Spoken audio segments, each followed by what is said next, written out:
ഉൾക്കൊള്ളാതെ vitamin D നമുക്ക് absorb ചെയ്യാൻ സാധിക്കില്ല. വൈറ്റമിൻ ഡി ശരീരത്തിലില്ലാതെ കഴിക്കുന്ന ഭക്ഷണ സാധനങ്ങളിൽ നിന്ന് കാൽഷ്യം ശരീരത്തിൽ വേർതിരിച്ചെടുക്കാനും പറ്റില്ല. അതുകൊണ്ട് നിങ്ങൾക്ക് കാൽഷ്യം എല്ലിനും പല്ലിനും ബലം വേണോ? വെയിൽ കൊള്ളണം. വെയിൽ കൊള്ളാത്ത ശരീരം ദുർബലമായി തീരും.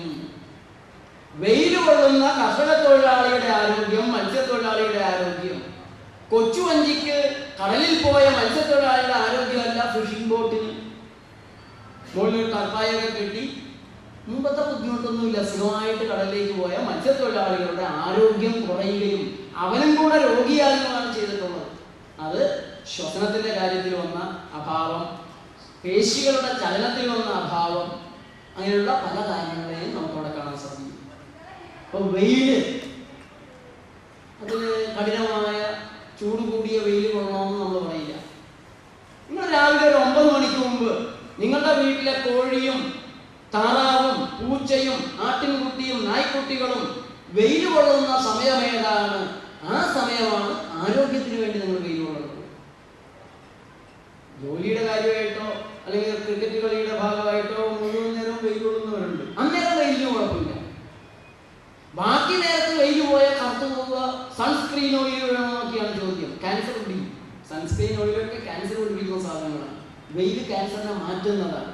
പക്ഷെ ആ വെയിൽ ക്യാൻസർ ഉണ്ടാക്കുമെന്ന് പറഞ്ഞാണ് ക്യാൻസർ ഉണ്ടാക്കുന്ന സൺസ്ക്രീൻ ഓയിലുകൾ കമ്പനികൾ അടിച്ചേൽപ്പിക്കുന്നത്. ഒരിക്കലും ചെയ്യരുത്. ഇപ്പൊ പ്രാണവായുവിനെ കഴിയുന്നത്ര സ്വീകരിച്ചുകൊണ്ടുള്ള ഒരു ജീവിത രീതിക്ക് പ്രാധാന്യം കൊടുക്കണമെങ്കിൽ രാത്രി ജനലും വാതിലുമെല്ലാം തുറന്നിട്ട് കിടന്നുറങ്ങുമെങ്കിൽ കൊതുകിന് വലകെട്ട് നെറ്റടിക്ക്. കഴിയുന്നതും കാറ്റ് നന്നായി വായു സഞ്ചാരമുള്ള സ്ഥലത്ത് കിടക്കാൻ സാധിക്കും. അത് നിങ്ങൾ എത്ര പേര് തുറസായ സ്ഥലത്ത് കിടന്നുറങ്ങിയിട്ടുണ്ട്? എപ്പോഴെങ്കിലും തുറസായ സ്ഥലത്ത് നിങ്ങൾ പിറ്റേ ദിവസം രാവിലെ എഴുന്നേക്കാൻ വൈകിയോ അതോ നേരത്തെ എഴുന്നേക്കോ? എന്തായിരുന്നു അനുഭവം? നേരത്തെ എഴുന്നേക്കാൻ പറ്റും. വെളുപ്പിന് തന്നെ ഉന്മേഷത്തോടെ എഴുന്നേക്കാൻ സാധിക്കും. തിരിച്ചു മുറിക്കകത്ത് കയറി കിടന്നുറങ്ങിയാൽ എണീക്കാനും വൈകും, ക്ഷീണം മാറുന്നില്ല. എന്താ വ്യത്യാസം? ഈ ഭൂമിയിലൂടെ പ്രസരിക്കുന്ന ഭൂമിയുടെ മാഗ്നറ്റിക് ഫീൽഡ് ഉണ്ട്. നമ്മുടെ തലച്ചോറിന്റെ മാഗ്നറ്റിക് ഫീൽഡുമായിട്ട് ഏറ്റവും ചേർന്ന് നിൽക്കുന്നതാണ്. അതിനിടയ്ക്ക് ഒരു പ്ലഗ്, ഒരു ഇലക്ട്രിക്കൽ വയർ കടന്നു പോയാൽ മതി ഈ മാഗ്നറ്റിക് ഇലക്ട്രോ മാഗ്നറ്റിക് ഫീൽഡും ബ്രെയിൻ മാഗ്നറ്റിക് ഫീൽഡും ഭൂമിയുടെ മാഗ്നറ്റിക് ഫീൽഡും തമ്മിൽ ഇന്ററാക്ഷൻസ് വരാനായിട്ട്, അസ്വസ്ഥത വരാനായിട്ട്.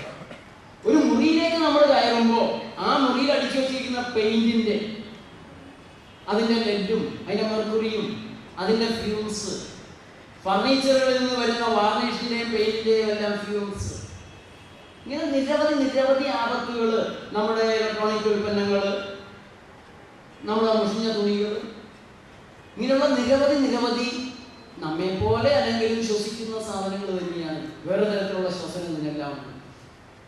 അതിന്റെ വേസ്റ്റ്, ഇൻഡസ്ട്രിയൽ വേസ്റ്റ് അല്ലെങ്കിൽ nuclear waste, radio active waste, electro magnetic field, ഇങ്ങനെയുള്ള നിരവധി അപകടങ്ങളാണ് നമ്മുടെ ഓരോരുത്തരുടെയും ഭൂമികളിലുള്ളത്. വായുവിനെ മലിനീകരിക്കുന്ന സാധനങ്ങൾ ഉണ്ടാവരുത്. കഴിയുന്നത് കമ്പ്യൂട്ടറും ഷെൽഫും പുസ്തകങ്ങളും പഴയ ന്യൂസ് പേപ്പറുകളും പ്ലാസ്റ്റിക്കിന്റെ സാധനങ്ങളും എല്ലാം മുറുകി പുറത്താക്കുക. പെയിന്റിനെയും വാർണിഷിനെയും വീട്ടിലെ കൊലയാളികളായി കരുതണം.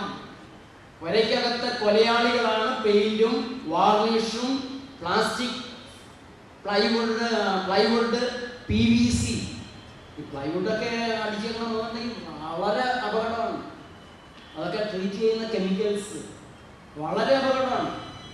അതുകൊണ്ട് ഇതിനെല്ലാം പുരയ്ക്കകത്തെ കൊലയാളികളായി നമ്മൾ തിരിച്ചറിയണം. കഴിയുന്നതും തുറന്ന സ്ഥലത്ത് കിടക്കുക. ഇപ്പോൾ നമ്മുടെ നഗരത്തിലൊക്കെ ടെറസിൽ കിടന്നുറങ്ങി കഴിഞ്ഞാൽ പിറ്റേ ദിവസം ആളവിടെ ഉണ്ടാവില്ല. കള്ളന്മാർ മാത്രമേ എടുത്തുകൊണ്ട് പോവുക. അവിടെ കൊതുക് നോക്കി കൊണ്ടുപോകും. 10 കൊതുക് കൂടി കഴിഞ്ഞാൽ ഒരാളെ പൊതുക്കൊണ്ട് പോകാൻ പറ്റും. പിന്നെ മുട്ടയുള്ളത് കൊണ്ട് താഴേക്ക് പിടിച്ച് വലിക്കുന്നത് കൊണ്ട് മാത്രമാണ് പലരും രക്ഷപ്പെട്ട് കിടക്കുന്നത്. കൊതുക് നോക്കാൻ നോക്കിയാലും മുട്ട പിടിച്ച് താഴെ കിട്ടും. പക്ഷേ കിടക്കുന്ന മുറി, കാറ്റ്, ഉറപ്പുവരുത്തണം. ജോലി ചെയ്യുന്ന സ്ഥലവും പലരുടെയും ജോലി സ്ഥലം അപകടകരമായ രീതിയിലാണ്. ഇവിടെ തൊട്ടടുത്തുള്ള വളരെ പ്രസിദ്ധമായ ഒരു ആശുപത്രിയിൽ എൻ്റെ ഒരു സുഹൃത്ത് ഡോക്ടറെ കാണാൻ ഞാൻ ദിവസം പോയി. കഷ്ടം തോന്നി. കോഴിക്കോട് പോലുള്ളൊരു കൂട്ടിലാണ് ഡോക്ടർ ഇരിക്കുന്നത്. ഞാൻ ചോദിച്ചു, ഡോക്ടറെ ഇതിനുള്ളിൽ ഓക്സിജൻ സപ്ലൈ ഉണ്ടെന്ന് പറഞ്ഞു. അവിടെ ഓക്സിജന്റെ ചെറിയൊരു യൂണിറ്റ് വെച്ചിരിക്കുന്നു. ഓക്സിജൻ സപ്ലൈ ഉണ്ട് ഡോക്ടറുടെ കൂടി. പരമദയനീയം. മെഡിക്കൽ ഓക്സിജൻ ജീവന്റെ ഓക്സിജൻ അല്ല, മരണത്തിന്റെ ഭാഗത്ത് നിൽക്കുന്ന ഓക്സിജനാണ്. ആ ഓക്സിജൻ നമ്മൾ ശ്വസിക്കുന്ന ഓക്സിജൻ അല്ല. മെഡിക്കൽ ഓക്സിജൻ ആപത്തുണ്ടാക്കുന്ന ഓക്സിജനാണ്. സൈഡ് എഫക്ട്സ് ഉണ്ട്. ആ ഓക്സിജൻ കിട്ടുന്ന രോഗി സാധാരണ ശ്വസിച്ച് ഓക്സിജൻ എടുക്കുന്ന രോഗിയെ പോലെ ആവില്ല. പിന്നെ ഇപ്പൊ ഏത് ആശുപത്രിയിലാണ് ഓക്സിജൻ ഉള്ളത്?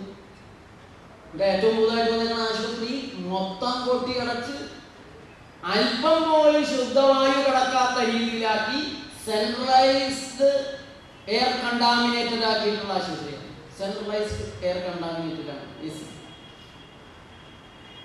വായുവിന് ചികിത്സയിൽ ഒരു പ്രാധാന്യമില്ലെന്നാണ് ഡോക്ടർമാർ കരുതുന്നത്. ഏതെങ്കിലും ICUവിൻ്റെ ഉള്ളിൽ ശുദ്ധവായു വീഴുമോ?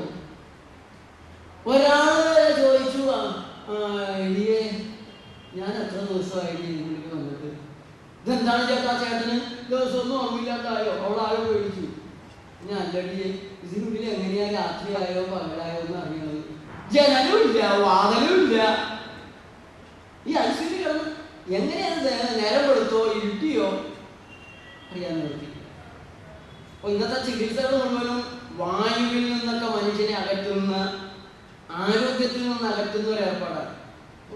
ഒന്ന്, പ്രാണവായുവിനെ ഏറ്റവും നന്നായി സ്വീകരിക്കാവുന്ന രീതിയിൽ അതിന് തടസ്സങ്ങളെല്ലാം മാറ്റിക്കൊണ്ട് വായു ഉറപ്പാക്കുക. രോഗങ്ങളില്ലാതെ ജീവിക്കാനുള്ള ഒരു ജാഗ്രതയാണ്. വലിയ തെറ്റുകളൊന്നുമില്ലാത്തൊരു ജീവിത രീതിയാണെങ്കിൽ ഇത് മതി രോഗങ്ങൾ വരാതെ ജീവിക്കാൻ. രണ്ടാമത്തത്, വായു നീട്ടി വലിക്കാനും പോകാനുള്ള സമയമൊക്കെ എനിക്ക് കുറവാണ്. ശ്വസിക്കാൻ പോലും സമയമില്ലാത്ത, ശ്വാസം വിടാൻ സമയമില്ലാത്ത തൽക്കാലം നോക്കുക.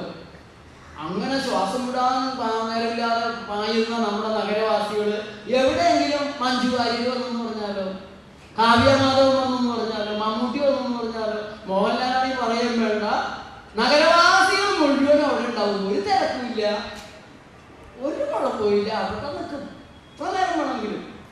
അല്ലാതെ ഒരു നല്ല കാര്യത്തിന് വഴിയിൽ ആക്സിഡന്റ് പറ്റി കിടക്കുന്ന ഒരാളെ അയ്യോ നേരമില്ല.